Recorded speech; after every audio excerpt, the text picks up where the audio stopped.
흑수저, 은수저, 금수저.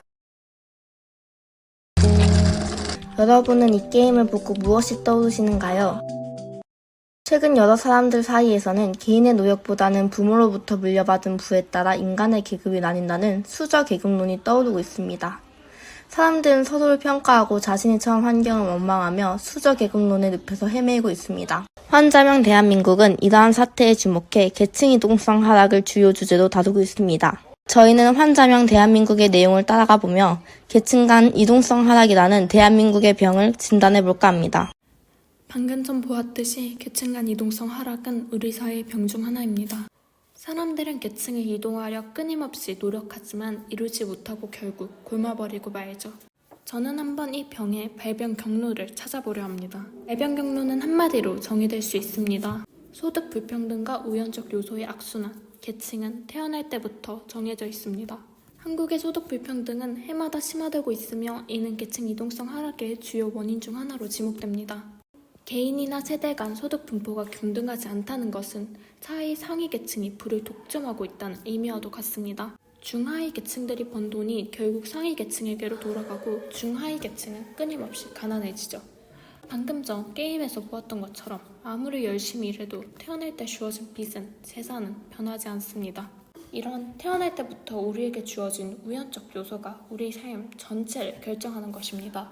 부모로부터 물려받은 부에 의해 계층이 결정된다는 수저 계급론이 사회적 이슈로 떠오르는 것도 이러한 맥락에서 온 것이 아닐까요? 한국 사회에서 부유한 가정은 자녀들에게 상당한 재산을 물려줄 수 있습니다. 또한 이러한 재산은 자녀들이 더 높은 소득을 얻도록 도와줍니다. 반면 그렇지 않은 가정은 자녀의 교육에 충분한 자원을 투자하지 못해 계층 이동이 더욱 어려워지는 거죠. 그러니까 소득 불평등의 원인도 우연적 요소에서 나오는 것이죠. 둘의 악순환은 결국 계층을 고착화시킵니다. 우리 사회의 병인 계층 간 이동성 하락이 이러한 발병 경로에서 기인한 것입니다. 이러한 계층 간 이동성 하락 문제는 한국만의 문제일까요?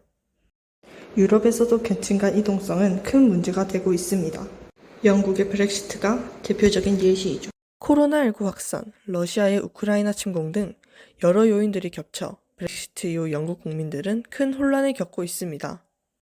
브렉시트 이후 경제적 불확실성이 더 커지면서 지역 간 경제적 격차는 더욱 커지고 있습니다.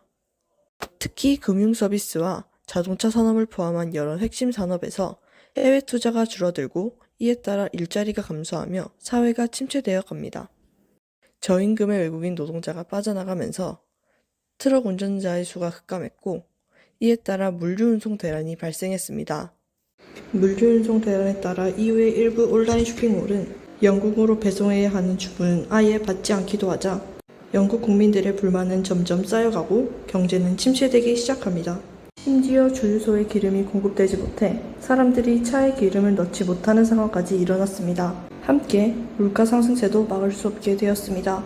이는 저소득층의 경제 상황을 악화시킴과 동시에 사회 전체에 혼란을 가져왔습니다. 이러한 현상으로 저소득층의 부를 쌓지 못하게 만들어 계층 간 격차가 더욱더 커지며 경제적 기회를 제한받게 하여 계층 간 이동성을 저하시킵니다. 그렇다면 오늘날 사람들은 어떻게 계층 차이를 극복하고 있을까요? 책에서는 엘리베이터라는 개념을 제시하고 있습니다. 엘리베이터는 빠르게 아래층에서 위까지 자유자재로 갈 수 있는 우리가 매일같이 이용하는 친근한 소재이죠. 그런 엘리베이터를 계층에 적용해 본 것입니다. 계층에서의 엘리베이터 사용법은 실생활과 조금 다른데요. 이 엘리베이터를 이용하기 위해서는 무엇이 필요할까요? 바로 주식 투자가 필요합니다. 주식 투자는 엘리베이터를 움직이는 힘으로 사람들을 여러 층으로 데리고 가줍니다.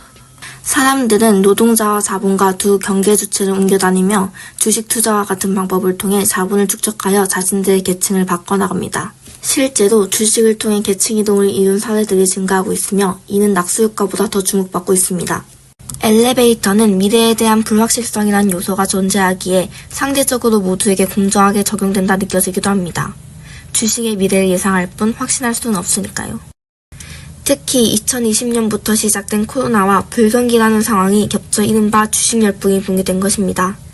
이렇게 주식 열풍이 불며 소액을 투자하는 일반 투자자들이 개미라 불리기도 합니다.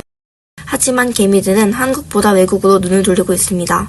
미국 주식 비중이 2022년 말 79.9%에서 지난해 말 88.5%, 지난 20일 89.3%까지 점차 상승하면서 최근 한국 주식에 비해 외국의 주식이 상대적으로 변동성이 낮고 안정적이라는 인식이 강해져 해외 투자율이 높아지고 있는데요. 이렇게 사람들이 주식 투자에 열광하는 모습은 국가가 계층 차이를 극복하려 노력하기보다는 개인의 노력이 당연시되어가며 자기관리 중 하나로 베스트셀러 공간에 주식 관련 책이 떡하니 자리를 잡고 있기도 하죠. 하지만 이러한 자본 축적 방법만으로는 한계가 있습니다. 국가 차원에서의 노력이 더욱 필요합니다. 사회적 불평등을 해소하고 모든 계층에 동등한 기회를 제공하기 위한 정책이 필요합니다. 계층 간 이동성 하락은 지금 한국이라는 환자에게 심각하게 나타나는 증상이다. 이 증상은 어디서, 어떤 형식으로, 얼마만큼 나타나고 있는 것일까? KDI는 2023년 1월 31일에 우리나라 증산청의 현주소와 정책 과제에서 한국의 계층 이동성이 낮아지고 있다고 발표하였다. 계층 간 이동성 하락은 사람들의 의식에서도 드러나고 있다. 또한 이런 인식들은 점점 사람들의 계층 성향의 기대감을 떨어뜨리게 된다. 이에 대해서 KDI에서 발표한 결과 자신을 중산층으로 인식하고 있는 사람의 비율은 점점 상승하는 반면에 계층 이동의 희망에 대한 설문조사에서 2011년에는 41.7%였던 반면에 2021년에는 30.3%로 낮아진 것으로 드러났다. 또한 인식에 대한 감소폭도 더욱 크게 나타나고 있다. 이는 정부의 여러 정책들로 중산층의 비율은 계속 유지해왔으나 사람들의 인식에서 자신들의 계층이 바뀔 것이라는 전망은 줄어든 점을 시사한다. 이는 결과적으로 자식 세대와 관련한 계층 이동의 기대가 줄어들 것이라는 결과를 낼 수 있다는 점을 시사한다. 이런 낮은 계층 이동에 대한 기대는 자식 세대에까지 영향을 미쳐서 한국 사회에서의 계층 간 이동은 더 이상 기대할 수 없는 사회가 될 수도 있다는 것이다. 이렇게 계층 이동에 대한 기대가 낮아진 사회에서 사람들의 배려심과 그에 대한 희망적 사회적 분위기는 찾아볼 수 없을 것이며 이는 사람들 사이의 분쟁 및 사회 갈등을 초래할 수 있을 것이다. 또한 위의 그림에서 볼 수 있듯이 소득 이동성 또한 감소하고 있는 추세이다. 위의 그림에서 보면 알 수 있다시피 2011년에서도 2015년까지의 소득의 절대적 변화는 축소되고 있는 추세이다.